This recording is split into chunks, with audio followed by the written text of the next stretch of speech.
Hi, welcome to Zlinko.com's first video on PHP. This video series is really going to be designed for the absolute beginner, so if you've never used PHP before, I definitely recommend this video tutorial series for you, okay? I do recommend that you have some knowledge of HTML. You don't need a whole lot, but just I think if you watch the first 3 or 4 videos in my HTML for beginners video series, that should be enough to get you through most of this. And I will try to explain things the best I can as we go through and including HTML things. So right now I just have a kind of a basic, bare bones web page. You know, I have my HTML element, I have my head, I have my body. So we're going to create a web page here to kind of play around with PHP. But before I do that, I just want to kind of explain what PHP is. And it is a little bit different than HTML in the way that we access it and the way we kind of see our work and things like that. And that'll make more sense by the end of the video. When we were working with HTML, we were able to save things as .html, and we just saved it to our tutorials folder or whatever you named it. And we can double click it and see it in our browser. PHP is a little bit different because we need PHP running on a server. It is a server-side language, and don't worry if that doesn't make sense. But it needs to be on a server to run. Okay, so we can't just run it directly from our computer. We can do that, but we would need to install a kind of think of it like a fake web server. Okay, and if you do want to do that, there's a program called XAMPP. I think this is how you spell it, XAAMP, and you can download that, and it will run Apache on your computer with PHP already installed. So that's really handy if you do. If you don't have a website yet and you don't have hosting or anything, you can always practice on your own computer, but you'll need to install something like XAMPP, okay? I think that's how you pronounce it. It starts with an X, so who knows, right? But that is an option for you. But otherwise, you will need to upload your files to your server to actually see them run, okay? If that makes sense. And again, the reason for that is because PHP is server-side and it's installed on the server. It's not installed necessarily on your home computer, okay? And the other thing that's really important with PHP, when we go to save a file, we used to save files as .html, and now we're going to have to start saving as .php, okay? So index.php, and that will tell our server that it's a PHP code, okay? So I save that, and if I go to my tutorials folder, now you can see that index.php is different from our index.html. And you might also notice it's just kind of a blank icon, okay? There's nothing on it because, again, PHP isn't installed on our computer. So our computer is like, well, I don't really know what kind of document this is, so I'll just leave it blank. But once we upload it to our server is definitely going to know what that is as long as it has PHP installed. And I know that was really a lot of information, so if a lot of that didn't make sense, don't even worry about it, but just know that we need to access PHP in a different way. And I do have my FileZilla FTP client open, so I will be so if I refresh, there's my index.php, and now I can upload it to my website, okay? And that's where we're gonna kind of view our things that we do in this video. So I'm actually going to change the name of that right now because I already have an index on my website. So I'll rename it to something like test. Actually, I'll just delete that. Just bear with me here. Sorry about that. I'm actually going to save this as test.php and maybe test php.php. Okay, something like that. And I'll save that and I'll delete that other index. I just want to be really careful I'm not overwriting my real index that I've been working pretty hard on my website. So I'm going to delete that, and there we go. So now we have test.php, and yeah, so we're all ready to go here. And for when you just start out with PHP, the way to kind of look at it is that we are using PHP to generate HTML.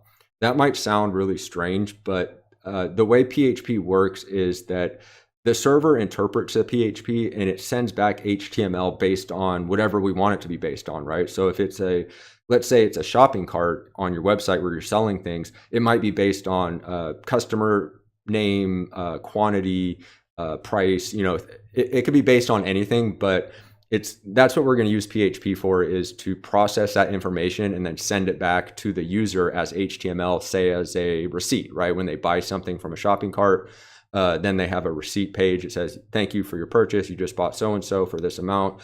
And that's what we're kind of going to use PHP for. And that's kind of the best way to look at it right now, just starting out, is that we're just generating HTML with it.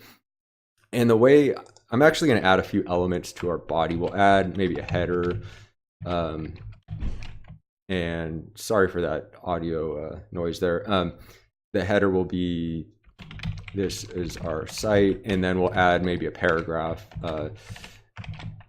something like, this is our new site, isn't it great? I'm just trying to add some content here for just for the purposes of this video. And I think that'll probably do it for now. So I'll save that. And again, I'll have to upload it. I'll have to upload it to my server first. So I'm going to refresh. There's our test php.php. And I'm just going to upload it. And then there's upload. And then it will actually be at zlinko.com/testphp.php. Okay, so there's our PHP page, right? And the cool thing about PHP is that we can make a PHP file all HTML. It doesn't even have to have any PHP in it, which is basically what we just did, right? This is just an HTML. This is just HTML in a PHP file, and that's completely okay. And we can actually add PHP anywhere within the HTML. So we can add it after the HTML, before the HTML. We can add it. We can add it after the sentence. We can add it. We can add HTML within the PHP. I mean, it's really, really flexible. And the first thing I'm going to do is probably just do an echo statement. So an echo statement looks just like this, and I'll just do it right beneath the paragraph. So to put PHP code in on our web page here, within our text editor, we just go like this, okay? And so there's if we're going back to HTML, think of this as the opening tag for PHP, and think of this as like the closing tag. Okay, that's the best kind of way to look at it for now. And so it's just a question mark PHP question mark with the angle bracket to close it, and anything within here is going to be our PHP. Okay, so, and I'll actually drop it down to another line. We can do that too, and I'll go echo. Actually, I'll tab in. I'll go echo. This came from PHP. Okay, so this string, and when I say string, all that means is it can be a letter, a word, a sentence, a whole paragraph. That's all a string is. It's just think of it as words. Okay, so we're going to echo this string, and we had to add the quotation marks around there, okay, because that's very important. And we ended it with a semicolon, okay, because that's when we're doing, anytime you make a statement in PHP, and I'll explain what a statement is in a later video, but anytime we make a statement like this, echo, this came from PHP, just add the semicolon on the end, and I'm going to save that. I'm going to upload it again, and I'm going to reload. Let's see, something didn't work right. Test. Oh, I see, because my FileZilla was asking me something. There we go. And if I reload, hopefully it'll work. There we go. Okay, so now this line down here came from PHP. Okay, and you might be wondering why couldn't I just type that in the HTML? And I completely could have. I just wanted to kind of illustrate what an echo statement is. So we can echo a string just by adding the quotation marks. And the next thing I want to show you is that we can add PHP anywhere. So I could even go above the HTML tag there, and I'll add another PHP, some script there. And I'm going to show you what a variable is and kind of why variables are used. But for now, I'm just going to show you, how to make a variable. So $, we can name it whatever we want for the most part. So I'll say my new variable. You know, it can't have spaces in it. It can't have hyphens. There's a few rules, but for the most part, you can name it whatever you want. And I'll set my new variable to this came from a variable. Okay.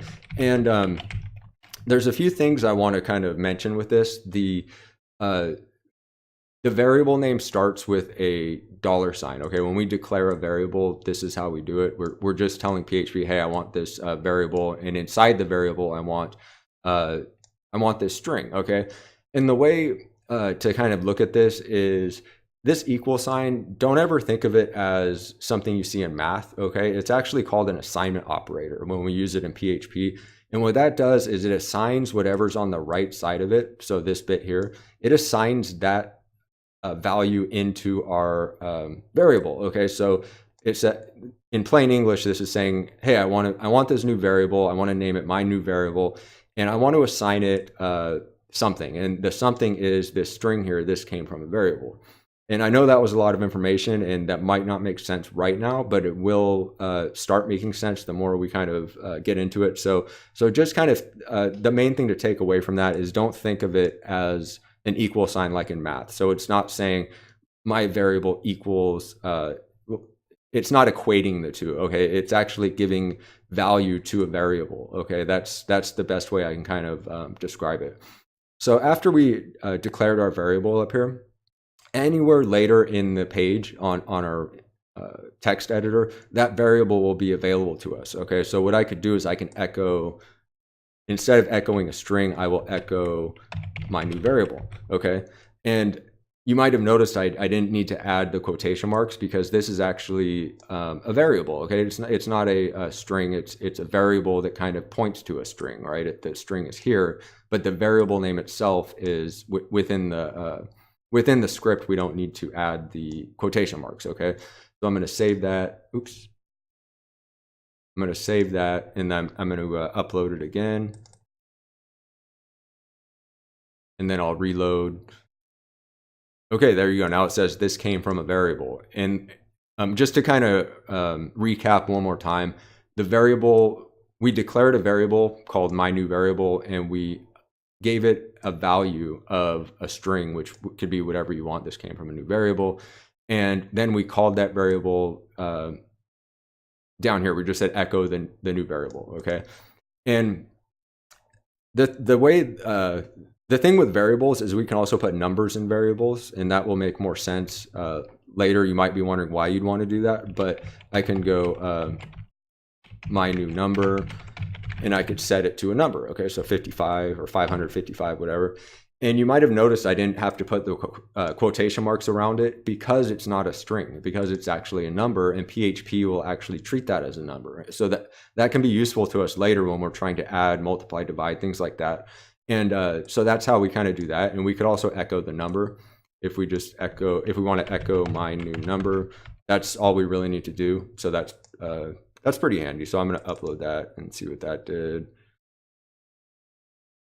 And reload. There you go. So there's our number, 555. And you might be wondering why you'd want to kind of do things this way. And I'll give you a really basic example, okay? If I have, let's say I'm making variables up here, but I don't know what the number is yet, right? Because the number might be the quantity that a customer selected on a shopping cart. Okay, so we don't know that number yet, and that's why we need variables. Okay, so just imagine if this was my new number equals, and say we had some kind of function, which I'll get into later, but some kind of function, get shopping cart quantity or something. I mean, this syntax isn't going to be correct or anything, but let's just say this variable here came from somewhere else, okay? It came from somewhere else, and the variable, the function of that variable would be to get the quantity, okay, from a shopping cart. And then we assigned that value, the highlighted value, whatever that is, into my new number, and now we can call it down here, right? So I know that might not make a whole lot of sense, but just remember that we might not know what that number is yet. That's why we assign a variable, and then we can just echo that variable, because this echo might be different depending on whoever's visiting the site, right? Because some people might have 2 items in their shopping cart. Some people might have 20 items in their shopping cart. So I hope that was a little bit of help. I know PHP can be kind of hard to get into, but it is definitely very easy once you learn a few key concepts, and it's going to be really helpful to do all kinds of really cool dynamic things on your website. So I hope you enjoyed the video. Thanks a lot for watching. Please check out my website, zlinko.com. Please subscribe to my YouTube channel. Thanks a lot. Bye-bye.